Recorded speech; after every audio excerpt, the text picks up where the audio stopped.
नमस्कार, आप देख रहे हैं हमारी खास पेशकश सामना सवालों का और मैं हूं सुंदर सोलंकी। आज हमारी इस खास पेशकश में सवालों का सामना करेंगे हरियाणा कांग्रेस प्रदेश अध्यक्ष उदय भान जी।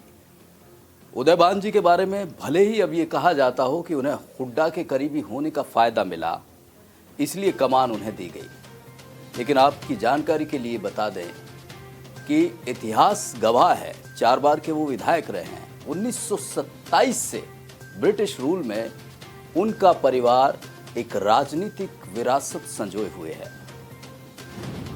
उदय भान जी, स्वागत है आपका। बहुत बहुत धन्यवाद सोलंकी जी। पहले तो इंडिया न्यूज़ हरियाणा की तरफ से बहुत बधाई, आपको एक बड़ी जिम्मेवारी मिली है। लेकिन लोग कह रहे हैं कि ये जो ताज मिला है आपको, ये कांटों भरा है। देखिए, कोई भी जो ताज है वो तो कांटा भरा होता ही है और उसके लिए चुनौतियां होती हैं और उन चुनौतियों को स्वीकार करने का दायित्व होता है। मनोहर लाल जी को जो मिला हुआ है, ओपी धनखड़ जी को जो मिला हुआ है, इस तरह की चुनौतियां वहाँ नहीं हैं। नहीं, चुनौती सबके सामने है, चुनौतियां सबके सामने है और सबको सवालों का सामना आपके करना सामने ज्यादा है। मेरे सामने ज़्यादा है तो उनको और उतनी ही ज़्यादा मजबूती से उनका सामना नहीं, जब घर के भीतर से दिक्कतें, चुनौतियां, ये चीजें मिलने लगे तो वो बड़ा मुश्किल होता है। घर के भीतर की लड़ाई आपको घर के भीतर कोई चुनौती नहीं हल करनी है। इसके अलावा बाहर आपका जो दुश्मन है वो बहुत मजबूत है, कैसे करेंगे आप? घर के भीतर कोई किसी भी प्रकार के कोई चुनौती नहीं है और जो बाहर दुश्मन है उसका सामना करने के लिए हम बहुत ही मजबूती के साथ सामने हैं। और आप देखेंगे जो बाहर वाला जो दुश्मन, कुलदीप बिश्नोई राजी नहीं है। सुरजेवाला कहते हैं कि अगर कुलदीप बिश्नोई को ये जिम्मेवारी दी जाती तो कांग्रेस के लिए अच्छा होता है। देखिए, कुलदीप बिश्नोई का जहाँ तक सवाल है, हमारी पार्टी के वरिष्ठ नेता हैं और उन्होंने मेरे खिलाफ किसी प्रकार का कोई ट्वीट नहीं किया। उन्होंने केवल ये कहा है कि मैं राहुल जी से बात करना चाहता हूँ। तो वो हमारे सीनियर नेता हैं और जो राहुल जी हैं वो हमारे शीर्षस्थ नेता हैं। तो उनका हर एक का, ये लोकतांत्रिक पार्टी है, उनका अधिकार है कि वो बात करें। उनकी किसी प्रकार की कोई व्यथा है, कोई पीड़ा है, कोई नाराजगी है तो वो हमारे शीर्षस्थ नेतृत्व से, राहुल जी से वो बात करेंगे। सुरजेवाला जी सीनियर नेता हैं आपकी पार्टी के, वही सवाल उठा देते हैं कि बेहतर होता कि आप ना होते। सुरजेवाला जी ने तो ये नहीं कहा कि उदय भान जी ना होते तो बेहतर होता। उन्होंने ये कहा था कि कुलदीप बिश्नोई भी बेहतर होते। उन्होंने ये कहा कि कुलदीप बिश्नोई भी बेहतर होते, लेकिन उदय भान जी को बनाने के बाद ये कहा जाए तो उसका मतलब ये नहीं है कि उदय भान जी बेहतर नहीं होंगे। उदय भान जी का उन्होंने कोई आकलन अभी से कर दिया। अभी तो उदय भान जी जम्मे अभी 4 दिन हुए हैं, तो अभी तो कहाँ आकलन, लगभग 1 महीना हो गया उदय भान जी। मतलब पूरा सारा सिनेरियो बदल गया है। कैसा लग रहा है आपको? नहीं, बहुत अच्छा लग रहा है। लोगों में इतना भारी जोश, उमंग और उत्साह। आपने देखा होगा कि फरीदाबाद में कितना जबरदस्त लोगों में जो एक विपक्ष आपके समक्ष प्रोग्राम था 1 तारीख का, वो कितने विशाल रैली में तब्दील हो गया। और उसके बाद जब 4 तारीख को हमने कार्यभार जिस दिन संभाला, जो दिल्ली से चंडीगढ़ का रास्ता जो 4 घंटे का रास्ता था वो 11 घंटे में कवर हुआ। और ये जब हमने देखा, पूरे प्रदेश ने देखा, पूरे प्रदेश ने देखा, कांग्रेस कार्यकर्ताओं में जोश था। लेकिन जब आप चार्ज लेने गए तो खुद श्रुति चौधरी, जो आपकी टीम की कार्यकारी अध्यक्ष हैं, वो ही नहीं आती है। नहीं, श्रुति चौधरी का सबको पता है और उन्होंने मीडिया को भी बताया कि श्रुति चौधरी और उनकी जो मम्मी आदरणीय श्रीमती करण चौधरी, दोनों को कोविड पॉजिटिव थी। और उन्होंने ये राइटिंग में लिख के भी भेजा था कि मैं कोविड पॉजिटिव होने की वजह से, बहाना नहीं है, अभी तक भी वो सही नहीं है। आप नहीं, इस तरह की बातें मतलब हम नहीं कहते, ये चीजें आती हैं। नहीं, जब एक कोविड पॉजिटिव हैं और उन्होंने लिख के भी भेजा, कितने पत्रकारों ने उनसे टेलीफोन से भी उन्होंने चर्चा की, उन्होंने सभी को बतलाया। आप भी उनसे पता कर सकते हैं, अभी तक भी वो सही नहीं है, ठीक नहीं है। तो आप कहते हैं कि अभी भी क्वारंटाइन है। गुटबाजी की बात है। खुद ओम प्रकाश धनखड़ जो बीजेपी के प्रदेश अध्यक्ष है, उनसे भी जब हमने आपके बारे में पूछा, उन्होंने कहा कि उदय भान जी के साथ सद्भावना है मेरी, लेकिन वो जिस तरह से 4 लोगों को उनके साथ लगा रखा है, इसका मतलब है कि भरोसा नहीं है। नहीं, धनखड़ जी को अपने पार्टी संगठन की तरफ ध्यान देना चाहिए। वो हमारे कांग्रेस पार्टी के संविधान, हमारे जो संगठन है उसकी तरफ इनको इतना ध्यान देने की आवश्यकता उन्होंने नहीं कहा है। कि दरअसल जो हमारा एक टीम वर्क है, हमारे जो 4 मुझे सहयोगी प्रदान किए हैं वो अलग अलग सेक्शन से 4 हरियाणा प्रदेश में हम एक टीम की तरह काम करेंगे और बहुत बेहतर हम रिजल्ट देंगे और हमें बहुत अच्छा ठीक से समन्वय है।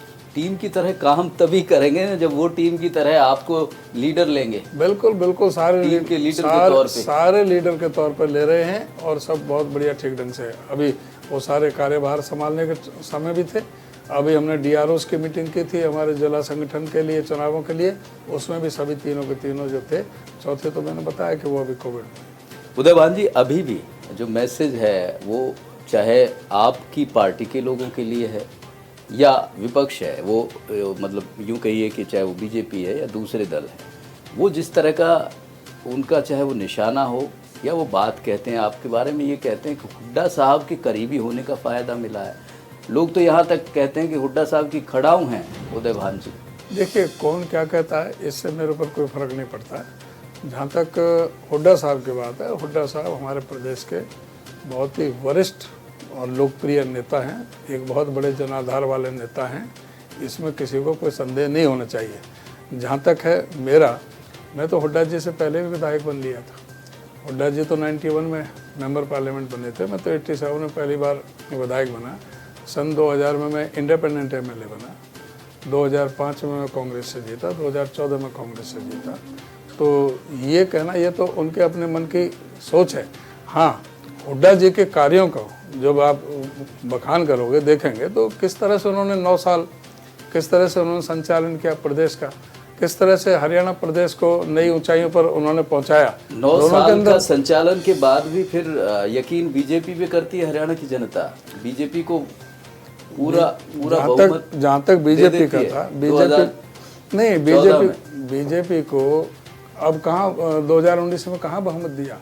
वो तो भी नहीं दिया। हाँ जी, नहीं, हमें नहीं दिया तो बीजेपी को भी नहीं दिया। बीजेपी को उन लोगों का समर्थन है जिन लोगों ने बीजेपी के खिलाफ चुनाव लड़ा, बीजेपी के खिलाफ वोट मांगी, जो जमुना पार भेजने की बात कर रहे थे। आज वो उनके सहारे पर, बैसाखियों के सहारे पर वो सरकार चला रही है बीजेपी, और उसमें सबसे बड़ा योगदान मीडिया का है। मैं आपको स्पष्ट बताऊंगा आपको, क्योंकि 21 तारीख को वोट पड़नी थी और 18 तारीख को ABP न्यूज़ पर, आज तक पर यह प्रचारित किया गया था कि 78 से 83 सीटें बीजेपी जीत रही है और कांग्रेस 3 से 5।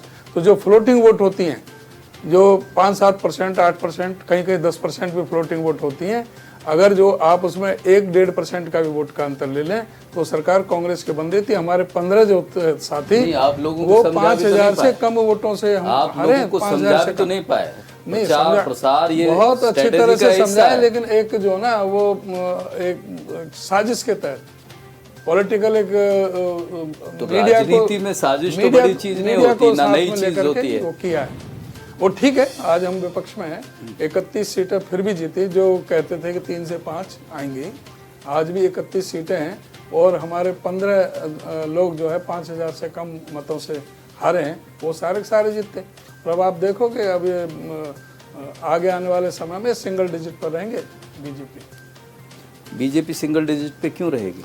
इसलिए कि इनके जो कारनामे अभी आप देखेंगे, महंगाई की बात है। महंगाई का ये कहते थे कि हम डीजल पेट्रोल 35 रुपये लीटर देंगे, आज कहाँ पर पहुँच रहा है? कब का शतक पार कर चुका है, 110-15 रुपये तक पहुँच गए।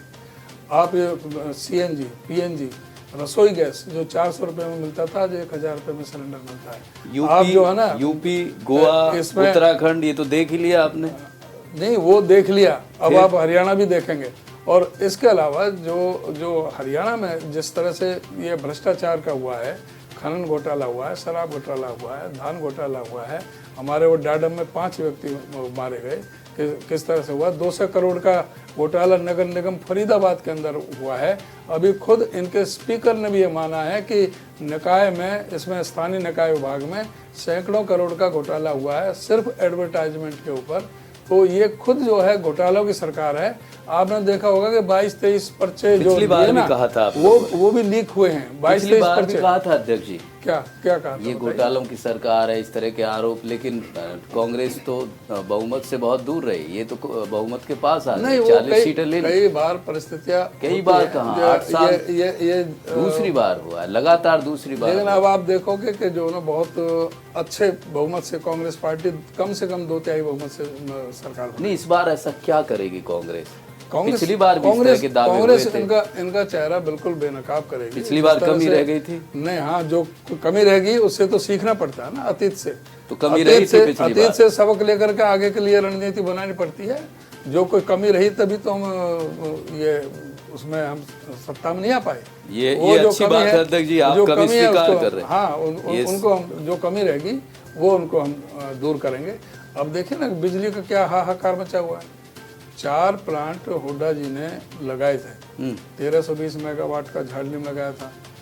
पर वहाँ महंगी पड़ती थी। 1500 मेगावाट खानपुर में बीजेपी का लगाया था। कहना है कि वहाँ महंगी पड़ती थी, अपने प्लांट में महंगी पड़ती थी, इसलिए जो खरीद रहे हैं तो सस्ती अब पड़ आप रही। ये बताइए कि 2 रुपये 94 पैसे प्रति यूनिट के हिसाब से ओम 2008 में ओम प्रकाश धनखड़ जी से हमने यही सवाल किया था, उन्होंने कहा कि मेगावाट का हाँ, वो प्लांट ये अदानी से समझौता किया था, जो 25 वर्ष तक निर्बाध रूप से 2 रुपये 94 पैसे प्रति यूनिट बिजली सप्लाई करनी पड़ेगी, जो 6 महीने से रुकी पड़ी है। क्यों? अदानी से क्या अंडरस्टैंडिंग है, क्या ले रखा है अदानी से? अदानी से क्यों नहीं अदानी के खिलाफ ये कार्रवाई कर पा रही? क्यों ये 12 रुपये प्रति यूनिट तक बिजली को खरीदना पड़ रहा है इनको ये जवाब देना होगा कि जब 2 रुपये 94 पैसे आप क्यों नहीं ले पा रहे, 12 रुपये क्यों खरीदी जा रही है? जो कहते थे कि भाई बिजली सरप्लस है, हुड्डा ने ज्यादा बिजली बना दी, 750 मेगावाट भी दिल्ली को वो इनका कहना है कि गर्मी बहुत ज्यादा पड़ी है इस बार, पहली बार लोगों की जरूरतें बहुत बढ़ गई है, दूसरी बात। तीसरी बात ये कह रहे हैं इनके दिमाग में सत्ता की गर्मी चढ़ी हुई है, इनको दिखाई नहीं देता, इनको पता नहीं होता, इनको पता नहीं होता भाई गर्मी इस बार पड़ गई, और बार गर्मी नहीं पड़ती थी। ठीक है, इस बार इनको फिर इंतजाम तो करना था। अभी क्यों कह रहे हैं? जब तो कह रहे थे कि सरप्लस कर दी, हुड्डा गवर्नमेंट ने बिजली सरप्लस कर दी। आज कह रहे हैं कि हम अब 600 मेगावाट का एक और प्लांट लगाएंगे यमुनानगर में। आज क्यों कह रहे हैं? आज क्यों कह रहे हैं कि बिजली कमी है? जब क्यों कह रहे थे कि हुड्डा ने ज़्यादा बिजली पैदा कर दी, इतनी ज़रूरत नहीं थी हमें। आज वो महसूस हो रही है ना, इनके जो ना फर्दर सोच नहीं है ना आगे के लिए। और हरियाणा में जो 60,000 करोड़ का कर्जा था, 3 लाख करोड़ कांग्रेस की तो बहुत कर्जा आगे पहुंचा की दिया। सोच रही, लेकिन इतनी तेजी से सत्ता से बाहर होती जा रही वो है। सिर्फ एक उन्माद पैदा करना सांप्रदायिकता के नाम पर, हिंदू और मुसलमान के नाम तो आप क्यों इन सारा- लोगों को समझा नहीं, पाते हैं? हम समझाते हैं। कांग्रेस पार्टी नहीं, कांग्रेस पार्टी वो सीधी आप जो कह रहे हैं कि स्पष्ट है। उन्माद पैदा करने में वो सफल हो जाते हैं। आप इतनी सी बात नहीं बता सकते कांग्रेस आप लोग? पार्टी पूरा सभी में प्रेम प्यार भाईचारे के साथ सभी जाति वर्ग धर्म और नहीं, संप्रदाय को आपका साथ भाईचारा लेकर भी के समझ चलती में है। नहीं आ रहा है, सबको- उनका उन्माद सबको समझ लेकर में के आ चलती जाता है। ये कहाँ दिक्कत है, ये कहाँ कमी है? उनको उन्माद के लिए मीडिया का बहुत बड़ा है, जो गोदी मीडिया जो बन गया ना, इस वजह से उसका एक बहुत बड़ा वो है। मीडिया और तो आप लोगों को भी दिखा रहा है, आप सामने नहीं, बैठे हैं, वो आप इसमें- जो बात कह रहे हैं इसमें कहिए। जो जिस तरह से जो हालात पैदा किए प्रदेश में, मीडिया आपके समय में नहीं था उदयभान जी। मीडिया इस तरह से नहीं था। मीडिया किस तरह से था? आईना था। मीडिया जो है ना पूरी तरह से पब्लिक का आईना दिखाता था, जहाँ गलतियां होती थी वो बताते थे। आज गलतियों को नहीं बताते, और सांप्रदाय की जो डेली आप डिबेट देखोगे, जो मेन स्ट्रीम का मीडिया है, वहाँ पर सांप्रदायिक डिबेट ही रहती है डेली।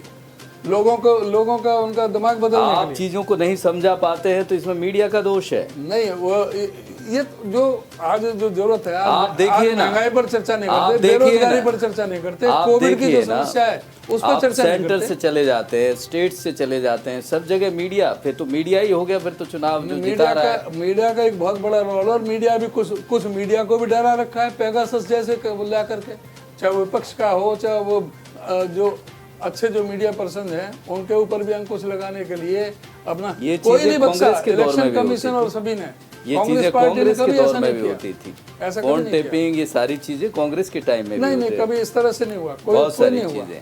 पेगासस अच्छा, जैसा एक बात जो- बताइए अध्यक्ष जी, जी, अब क्योंकि चुनौती ये बहुत बड़ी है आपके सामने, 8 साल से संगठन नहीं है, कोई न जिला अध्यक्ष न ब्लॉक अध्यक्ष, ये किस तरह से करेंगे? हाँ, आप ये कहते हैं 3 महीने में कर देंगे, ये कैसे करेंगे? ये आपने सही फरमाया है। और संगठन की कमी भी जो आप कह रहे थे कि जो कमी है वो हमें चुनावों में रिजल्ट आने में खली है, ये मैं स्वीकार करता हूँ।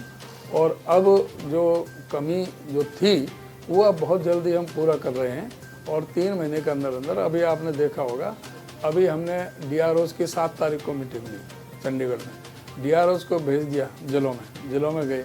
अब चुनाव जो है BRO का जो अभी हो रहा है, और BRO की मीटिंग हम 17 तारीख को दिल्ली में करेंगे। 17 तारीख की BROs को नियुक्तियाँ हो रही हैं।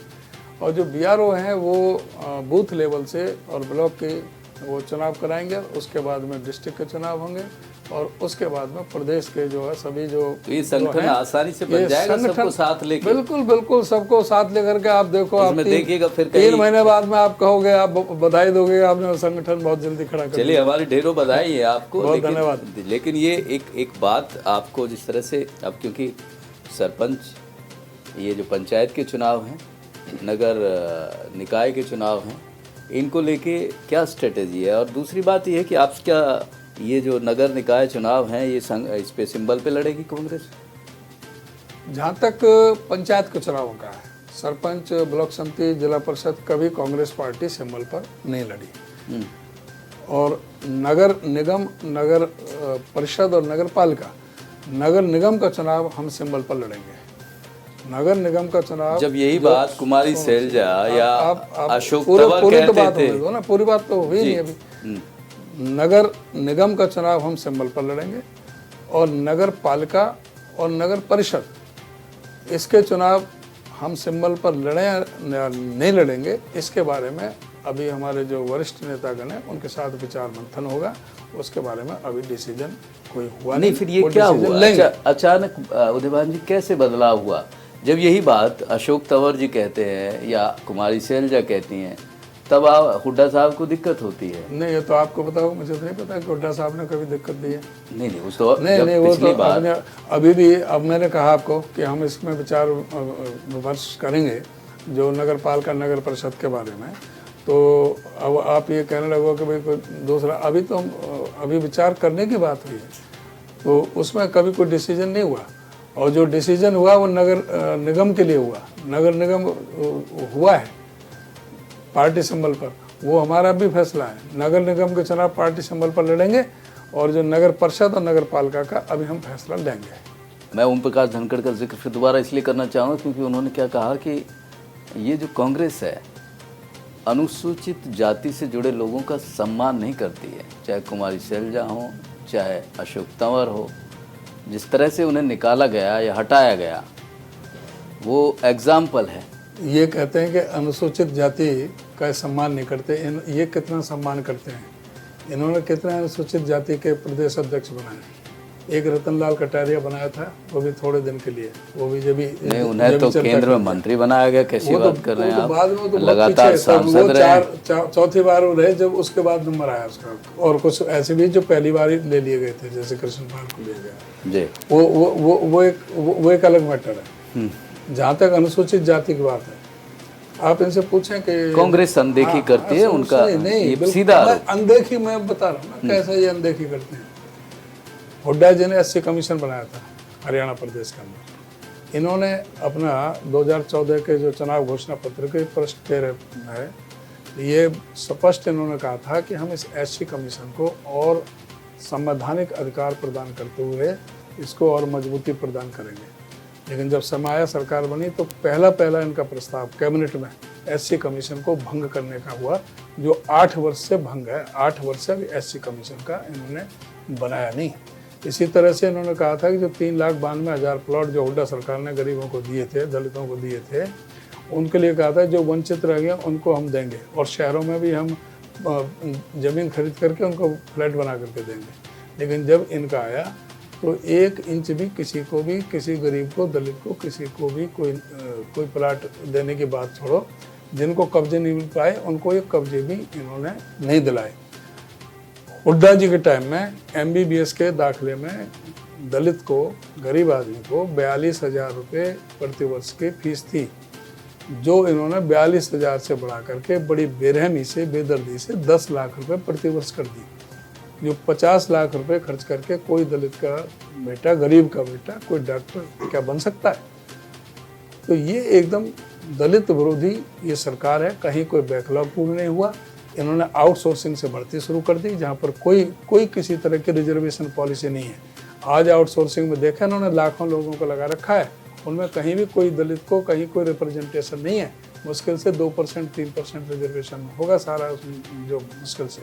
तो सारा जो है ये तो दलित विरोधी जो ना, ये पार्टी दलित विरोधी है। और तो इन्होंने तो आप संगठन में दलितों को कितनी जगह देने जा रहे हैं? बिल्कुल नहीं, दलितों को हम पूरा सम्मान देंगे। दलितों को हम नहीं देंगे तो कौन देगा? हम बिल्कुल देंगे, सम्मान देंगे। और जितना उनका अधिकार बनता है, कितना अधिकार बनता है? 20% उनका अधिकार बनता है। 20% में हम पूरा प्रयास करेंगे उनको पूरा अधिकार देंगे। चलिए, ये मान लेते हैं आपकी पार्टी सभी को साथ लेके चलेगी। एक और पार्टी अब दस्तक दे रही है। पंजाब में जीत बढ़िया रही, दिल्ली में उन्होंने है ही उनकी सरकार, और अब उनका कहना है कि हरियाणा की बारी है। तो आप क्या देखते हैं कि ये जो आम आदमी पार्टी है, ये कांग्रेस को कितना नुकसान करने वाली है? ये आम कहाँ रहेगा? तो गुठली है, कहाँ है? कौन आदमी कहाँ किस तरह? ये तो पहले दिल्ली कहाँ है? आपका क्या हाल किया है वहाँ? पंजाब में क्या हाल किया है? पंजाब की और यहाँ की परिस्थिति भिन्न है। पंजाब में ये विपक्ष के पार्टी थी, 4 इनके सांसद भी पहले क्यों है? पंजाब में से हरियाणा यहाँ है। अभी ये जो दिल्ली में है, पहले दिल्ली की बात नहीं, पंजाब हरियाणा की बात कर। दिल्ली में आए थे तब भी ऐसे ही शुरू किए थे उन्होंने। आम आदमी पार्टी का 90 के 90 हल्कों में लड़े थे, 10 के 10 लोकसभा में लड़े थे, और कोई ऐसा विधानसभा क्षेत्र नहीं है जहाँ ये अपनी जमानत। आप तो खाता भी नहीं खोल पाए कहीं? कहाँ नहीं? कहाँ में? नहीं, किसमें? दिल्ली में 67 बात हरियाणा की बात चल रही है ना। हाँ। आप हरियाणा की बात कर रहे हैं। नहीं, अब तो हरियाणा में आम आदमी पार्टी का कोई वजूद नहीं है। सीधी टक्कर यहाँ पर कांग्रेस और भारतीय जनता पार्टी के बीच में होनी है। ना यहाँ जजपा का कोई वजूद है, ना यहाँ NLO का है, ना यहाँ आम आदमी पार्टी का है। सीधी टक्कर 2 पार्टियों में रहनी।